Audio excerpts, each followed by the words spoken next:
MMAfighting.com, and I am joined with Fabian Edwards in Dublin, Ireland, ahead of his big Bellator fight with Lee Chadwick. What are you doing over here, first of all? Usually in Birmingham. I know, Richie invited me over, so I thought I'd come over, mix it up a little bit, you know, make it interesting. So I've been over here for a few days, and I'm enjoying it. You got to say, Leon just got that big fight announced with Gunnar Nelson for London. I mean, what do you think of that fight? I think it's a huge fight, like two massive welterweight fights in this London card. I think it's a great fight, you know. He's called out Till, mastered out. Everyone went running, so obviously fair enough for going and stepping up, and it's going to be a great fight, you know. I think obviously brother's got the skills to take him apart, and I'll be in his corner as well, so I look forward to seeing how it unfolds, you know. What's it like being this prospect that everyone's talking about? Because this has been going on pretty much since your pro debut, right? Because you had that unbeaten run at amateur. What's it like being the guy with all the juice, basically? It feels good, baby. It feels good, you know. I ain't running out of juice no time soon, so I'm looking forward to going out there in Feb and just getting some more juice and just getting some more fans, you know. It's getting a bit sinister, the old call-outs between you and Lee Chadwick, right? I mean, do you feel like that adds to it? Do you feel like when you have a bit of malice in you towards your opponent, it makes you train harder, it makes you get up for the occasion a bit more? That's how I approach my fight, you know. I don't see this as a sport, as mad as it sounds. I see it as two men in there that's fighting for a better life for each other, you know, and I'm going in there to take him out. And there's no hard feelings to him.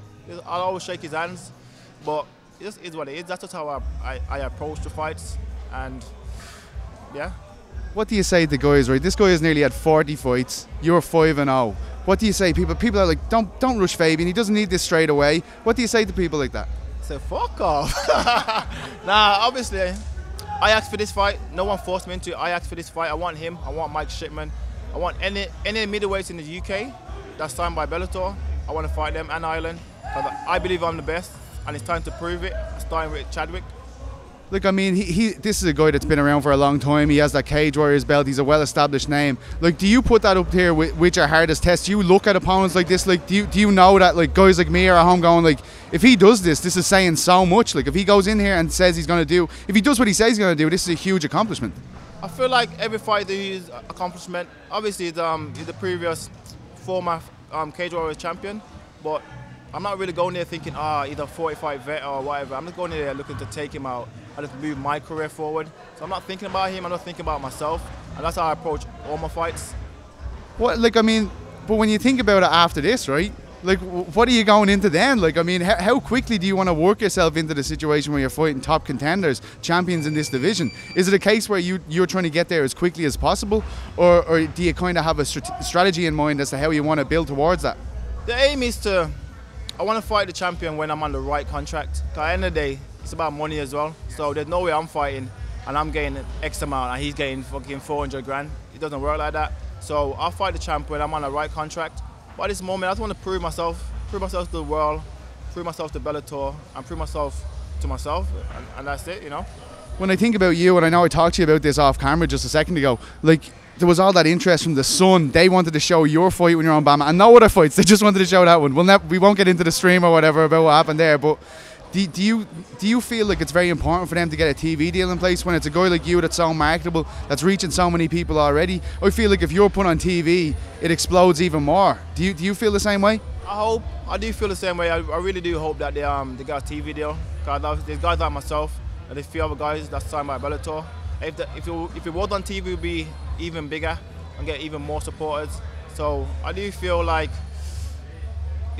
at the moment it's crap that we haven't got a TV deal, but hopefully we do have one in the UK. I can really build that fan base. Aaron, obviously a big talking point. Aaron Chalmers going into this card. I think one thing is what has made him very legitimate in terms of the eyes of the media is the fact that he's training with you guys at Renegade. Like, I mean, can you give me some insight into how he's looking, how he looks ahead of this fight? He's looking in shape. You seen the picture he put up the other day? He's in shape. So many tattoos, I don't even know what's going on in there. If you look closely, you can see the abs. You can see the abs. Now he's putting in the work, you know. He's putting in the work. He's training with guys like me, my brother, Tom Breeze. Really and truly, we've got the best guys in Europe, and he's training with us. So that's why he's improved so much, and he put the works in. And in February 9th, it will show that. Is it nice, like, you and your brother competing so close together? Like, do you feel like you kind of having both you guys in the gym together? Does that help you as well? Yeah, I love to have that. I love when we're both fighting at the same time. We both can share information. Someone messing with you. and someone's fucking with me. But it's great. It's great when we're back to back. We both can bounce off each other, and we're both fit, so we both can push each other to our limits. And that's the great thing about having a back-to-back fight. Finally, gonna end it on a cliche as I always do, Fabian. What is your prediction for this fight? You've said some big things ahead about this man. What way do you think it's gonna go in February? February, I'm gonna take him out. Simple. I'm gonna take him out in the first round. You know, I'm feeling very violent. I've been fought since May, and I've got a lot of violence in me. I got a lot of violence in me, and I'm gonna take it out on him. You know what I mean? And that's it. I'm not feeling violent. I'm going out there. I'm bursting out the gates. I'm looking to put him away straight out, soon as. He's never been not clean out. He's been TKO, but he's never. So that's the feather in your cap here? That's what I need. He's never been starched, and that's what I'm after. So I look forward to going out there and starching him. Brilliant, man. Yeah. Thanks so much. Cheers. Thank you.